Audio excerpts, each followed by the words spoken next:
We're going to get right into, we're going to unravel all the news, rumors, headlines, gossip, speculation, and viewers and subscribers to make this the interactive destination. Your comments, your name, your questions could be brought up on the episode via a message, a Facebook message, or even a comment if it's recognized and realized. Viewers and subscribers, this is the show to be, the place to be. I keep it prolific, consistent, and dedicated. Viewers and subscribers, we all know what is going on, and there's a lot to cover. There's a lot of news and rumors to get to, so let's not waste any more valuable time. Why John Cena? And like I said, we have a lot of topics just from today to cover, so let's get right into it, and let's not be pinned down for the 1, 2, 3. Please stick with this video at least 5, 6, maybe 10 minutes in to be supreme. Why John Cena backed out of WWE Crown Jewel, backstage news on WWE changing the World Cup plans. It looks like, and this is the report on Wrestling Inc., it looks like John Cena's career in Hollywood may have had something to do with him refusing to work Friday's WWE Crown Jewel event in Saudi Arabia. Now, we all know that Saudi Arabia event will be taking place tomorrow. The belief is that John Cena was advised that going to the kingdom for the event would be looked at negatively in Hollywood when it comes to his transition into the movie world. According to the Wrestling Observer, Cena pulling out of the show was likely a smart move for his future in the non-wrestling entertainment business. Regarding the World Cup tournament that John Cena was scheduled for, the idea was to mix up the brands with Raw versus SmackDown matches. There was a plan to do Cena versus Rey Mysterio, with Mysterio likely going over as the company wants to market him as a superhero this time around because of the lack of success they've had with trying to find the next Latin superstar to replace him. And we all know the guys that the WWE has tried to replace in the last several years, and it just didn't pan out. There was releases, there was injuries, and it just didn't take place. It just did not magnify. The performance wasn't there. Rey Mysterio is still an elite and as over as you can get in 2018. You would think at this stage of the game there would be someone new, someone different, someone that you could place all your cards on for a Latin superstar, but that was not the case to be. And you know, when I heard that John Cena was going to be in this tournament and John Cena was going to be at Crown Jewel, I already knew right off the bat John Cena isn't winning this thing. What is John Cena going to benefit from? What would this do for a career of a John Cena who has won it all and done it all? How would that magnify anything with John Cena? And that's what I was thinking, right off the bat. Now, WWE changed the World Cup plans when Cena backed out and went with the brand-specific opening rounds, which will end with a Raw versus SmackDown final. As noted, the first round matches for the Raw brand will be WWE Intercontinental Champion and Raw Tag Team Champion Seth Rollins versus Bobby Lashley, who is replacing John Cena ultimately, and WWE Hall of Famer Kurt Angle versus Dolph Ziggler. The SmackDown brand will open with Jeff Hardy versus The Miz and Rey Mysterio versus Randy Orton. So right off the bat, viewers and subscribers, you can see there is huge implications at Crown Jewel. No matter the magnitude, the controversy, the conflict, the backlash, Crown Jewel is going to happen, and I'm sure there's going to be a lot of people at the end of the day that are going to be happy about the way it's going to go. Now, the U.S. Bank Arena in Cincinnati, Ohio, has announced 2 new matches for the non-televised WWE STARRCADE, and that's the first thing. You bring back an eventful that was as successful and as history-making as STARRCADE, but you don't televise it, you don't illustrate it, you don't put it on a network, you don't save it for a DVD, you don't save it for a Blu-ray. WWE previously announced that The Shield versus Braun Strowman, Dolph Ziggler, and Drew McIntyre for the event, but that match has been nixed due to creative changes following Roman Reigns' battle with leukemia. Braun Strowman will now face Ziggler and McIntyre in a 1-on-2 handicap match, while the Raw Tag Team Champions Dean Ambrose will face former partner and WWE Intercontinental Champion Seth Rollins in a street fight. So Ambrose will meet Rollins in a street fight. So now the updated card looks like this. Dean Ambrose, Seth Rollins, Intercontinental title, street fight. Steel cage match for the WWE title, AJ Styles versus Samoa Joe. A steel cage match for the SmackDown Women's title, Charlotte Flair versus Becky Lynch. A United States title match, Rey Mysterio versus Nakamura. Oh, and speaking about WWE Crown Jewel, I guess at Crown Jewel, Nakamura will defend the United States title against Rusev Day. That's another match being added to the card. And then we'll also have the SmackDown Tag Team title match, The New Day versus The Bar. Elias performs a special concert with WWE Hall of Famer Ric Flair, The Miz, Rusev, Finn Balor, Alexa Bliss, and others will reportedly be appearing at STARRCADE. So viewers and subscribers, that is the major update right then and there. Right, once again, as I said earlier, Rusev will be wrestling at WWE Crown Jewel. James Ellsworth on the craziness of appearing on BFG and SmackDown 1000 in the same week. Backstage updates on who ran the WWE Evolution pay-per-view and why the WWE went with different lighting in the arena. The same production crew that works the WWE NXT brand also worked the recent WWE Evolution pay-per-view, according to PW Insider. Most of the production workers who do Raw and SmackDown pay-per-view events were not in attendance for Evolution, as they were in Charlotte, North Carolina, and for Monday's Raw when Evolution hit the air. Now, as we all know, Evolution was the first ever all-women's pay-per-view extravaganza. Now, WWE's Kevin Dunn was not in attendance for Evolution and did not direct Evolution. Evolution was directed by the same person who oversees the NXT TakeOver events, and the production truck was ran by the same crews that handles TakeOver. On a related note, WWE went with a different lighting in the arena for Evolution as a way to give the show a different feel from the glitzer WWE productions that we usually see for the main roster.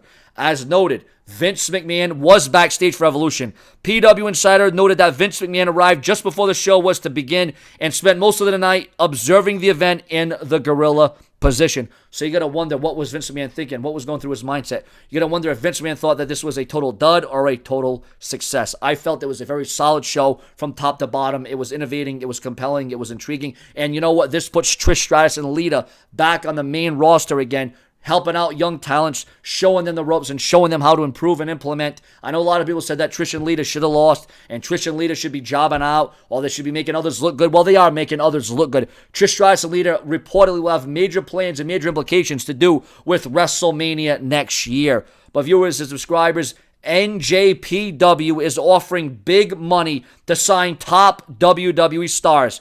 We've said it several times in previous posts, but it's worth saying again that 2019, which is next year, just a couple of months away, is shaping up to be a very interesting year for professional wrestling. New Japan is looking to make big moves as rumors swirl about the future of Cody Rhodes, the Young Bucks, Kenny Omega, Matt Skrull, and Adam Hangman Page. The Elite has made it clear that they are sticking together when they make their next move, but that move doesn't necessarily mean WWE, ROH, or NJPW. Yes, there is smoke to those rumors about billionaire Jacksonville Jaguars owner Tony Khan being interested in starting a new wrestling promotion. For that reason, NJPW is looking to bring in top talent, and they are targeting WWE. On Thursday's edition of Wrestling Observer Radio, Dave Meltzer spoke about recent offers made to current WWE superstars. Meltzer said the following: remember to share, subscribe, smash the bell, and get my notifications by push and email in your settings on YouTube. There were some offers, Meltzer said, that have made to some guys that were made to some guys in WWE that surprised me in the sense of how much they could make outside of WWE. He added, one person who was there got an offer for ridiculous money for way less dates, and it's very surprising to me. This will be one of the top guys in WWE. New Japan is weird, but they are willing to pay real big money like they did with Chris Jericho.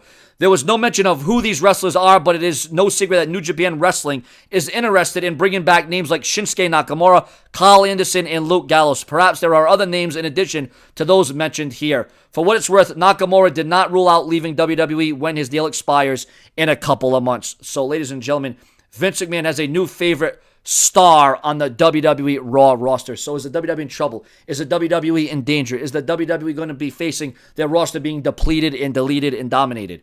Well, viewers and subscribers, Vince McMahon is said to be very happy with one of its Raw's newest superstars, according to what we heard told by a source. It's told that McMahon was and has taken a great interest in Lio Rush. At first reported a couple of weeks ago in the Wrestling Observer newsletter, Vince McMahon has been feeding lines to Rush in the IFB he wears during Bobby Lashley's matches. Rush's story, Lio Rush, who is paired up with Bobby Lashley as his manager. Rush's story is interesting, Dave Meltzer noted. He reported that the original idea was for Rush to be the lead heel on 205 Live, and his gimmick would include him always being and hiding behind one of the guys that he was going to be there involved with. In fact, Rush did some practice promos at the Performance Center before plans were changed. And we all know Lio Rush was then paired with Bobby Lashley instead of the other after-mentioned person. The reason why Rush is on Raw is that someone in the creative saw one of his promos online and gave it to management. Vince McMahon saw it and decided that he needed to be on Raw as Lashley's spokesman, manager. Here is a promo of Rush from a few months ago, which you can find online. I don't want to show it here because I don't want to get, knocked offline because of something stupid. WWE is making big changes, viewers, big changes to live events. WWE has been slowly increasing dual brand live events. During the past couple of weeks, they have made changes to upcoming show lineups, and they are now Raw and SmackDown Super Shows. Last week's live event in Boston included superstars from both brands. The upcoming live event in the arena in Claudia is in Mexico City was originally a Raw show, but they recently added SmackDown Live to the event. This might be a hint on plans going forward for live events and could be a sign that they are beginning on softening their stance on the brand split. During the earnings call, Vince McMahon, on the conference call, Vince McMahon said that the company realizes that changes need to be made to reimagine live events because they are barely breaking even due to declining attendance. One thing I heard is that, and it was suggested, was adding localized promo inserts before and after WWE Network shows. The idea I heard pitched was the localized promos would air only in cities that have events coming up on the calendar. So if you live in Houston, Texas, then you might get a local promo hyping ticket sales for that event. The promo would air before and after on-demand content on live streams. McMahon indicated during the conference call that fans would start seeing changes in 2019, but we're already seeing and feeling those changes right now. The reason, viewers and subscribers, why Daniel Bryan actually pulled out of WWE Crown Jewel. Now, we heard earlier in this report why John Cena really pulled out of Crown Jewel. Well, now, ladies and gentlemen, the real reason why Daniel Bryan pulled out. As many of you may know by now, AJ Styles will be defending the WWE title against Samoa Joe at Crown Jewel in Saudi Arabia. Originally, it was going to be Daniel Bryan. It turns out that Bryan had decided a while back that Bryan did the first show in Saudi Arabia in April with little knowledge of what it was about, and he did not know that it would be full of propaganda, putting over the Saudi government. Bryan felt that he could not go back, and it wasn't so much about women being banned from wrestling. It had more to do with learning about the way that homosexuals are treated, and also because Sami Zayn was not allowed on the show, which is something that Bryan considered to be racism. Bryan asked to lose to The Miz at the Super Showdown in Australia. That is the match that determined the number one contender for AJ Styles' WWE title at that time.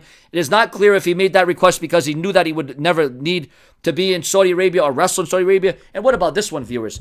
AJ Styles and Daniel Bryan's match on SmackDown Live, which was put together at the last moment because the WWE had to, they had to rush things and they had to come in and, go in a different direction. The WWE had to think things differently because Daniel Bryan did not want to compete or perform in Saudi Arabia. That match between Daniel Bryan and AJ Styles was originally going to be an empty arena match.